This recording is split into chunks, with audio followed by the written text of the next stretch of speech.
Welcome back to the Marriage Melody, where we are composing a lifetime of love and happiness with our husband. I am your host, Rivka Harper. Last time we were working on letting go, finding just one or two small things that you are willing to let him do his way. Were you able to give your husband at least some breathing space? If it has been a while since your husband felt safe doing things, it might take some time to see the positive outcome. But don't worry. Every time you're able to give him some space so he does not have to worry too much about how he does the small things, it really is making a difference. It is like watering a seed. If you water some seeds, they sprout quite quickly, while other seeds seem to take a very long time to sprout out of the ground. But eventually, they do come out. We are going to sidestep right now. Instead of just focusing on our husband this week, we need to remember that we are a whole person, with our marriage just being part of who we are. Some of the other parts of us include our job, the rest of our family, our personal health, which includes self-care, and other relationships. How we are doing and feeling in each of these areas affects all the other areas. It is like a body. If my leg or stomach is bothering me, the rest of me is affected as well. So today, we are going to take a look at one of the other parts of ourselves, our personal health. So don't stop working on your relationship with your husband. We're just going to focus more on you this time. We are lucky. We live in a time where almost any information that we wish to glean is at our fingertips. We just have to go to the search bar of our favorite browser and type in what we wish to learn. And if that isn't easy enough, we can now use AI to ask questions in a way that does not work on a standard search engine and get even more information. Information is great. It's amazing. Except for when it's not. So let's keep going. What are some of the areas that fall under the category of personal health? And you can most likely list them off. They are pretty standard. There's not a surprise. You have your physical health, which includes regular exercise, food, regular doctor visits. And then there's your mental health, which includes your self-care, your stress management, etc. And there is also your spiritual health, which includes the connection with your Creator and your self-improvement. Nothing new, nothing extreme, just the simple parts of all of you. The physical, mental, and spiritual. One could argue that our spiritual health should be its own category, just like working on our husband or our job. However, I really like to include a little bit of the spiritual in each category, as well as having it a separate spot on its own. It is hard to be successful and happy in any area unless you bring the spiritual into each aspect of your life. So today, we're going to talk about our physical health. Let's start with exercise. We all know that we need to exercise. Well, what do we have? We have yoga, running, walking, hiking, cycling, either by oneself or with a friend. There are any kind of classes you can think of. There is a gym where you can use various machines and do anything from cardio to weight training. And if you're unsure of what to do, you can even get yourself a trainer. The sky's the limit. And you can even keep track of your exercise on your phone. Did you know that your phone most likely already has a step tracker installed and has been tracking your steps from day one? You can install various apps for whatever kind of exercise you would like and have it tell you what to do. Or you can watch a plethora of videos online. There are apps that are free, and then there are apps that come with a small fee. You might have some equipment at home to use, like mats or barbells, exercise bands, stationary bike, elliptical machine, etc. Or you might have a membership to a gym. Some days you're able to walk or hike outside, and other days you might opt to stay indoors. There's no limit to what is available for you to do. So, which is better for me? How much exercise do I need? Do I need 10,000 steps a day? Is 20 minutes 3 times a week okay, or do I need 30 minutes 3 times a week? Well, how about just 10 minutes a day? Okay, we're just going to move on for now. We all know what comes next. Food. Food is either our favorite friend or our worst foe. And most of us are lucky enough to have to worry about what we are eating all the time. So what do we choose?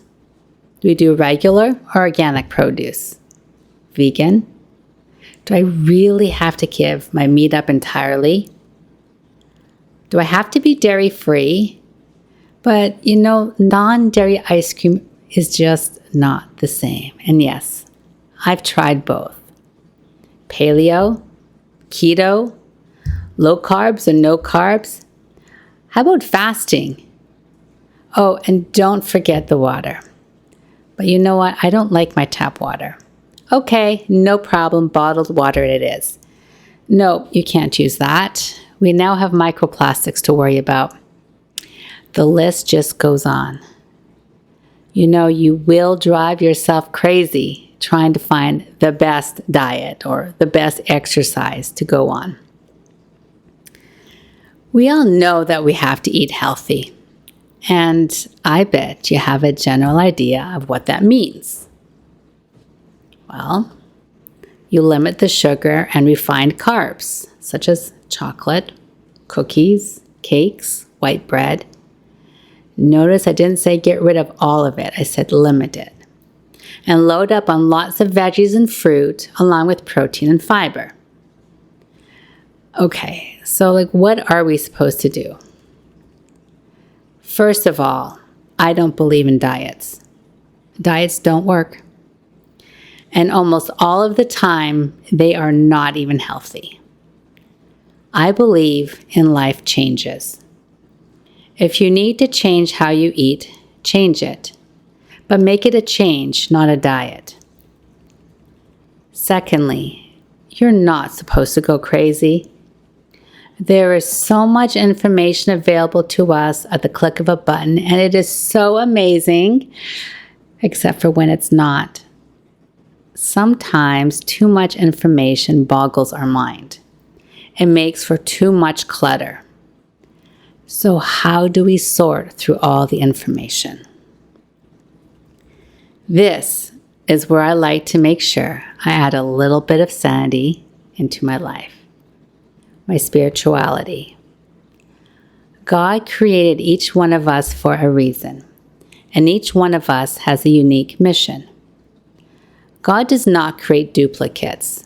There are no two people who have the same mission. You are unique, and this is why you are so special. We were put in this world to complete a unique task. Nowhere does it state that we are supposed to go crazy trying to do it.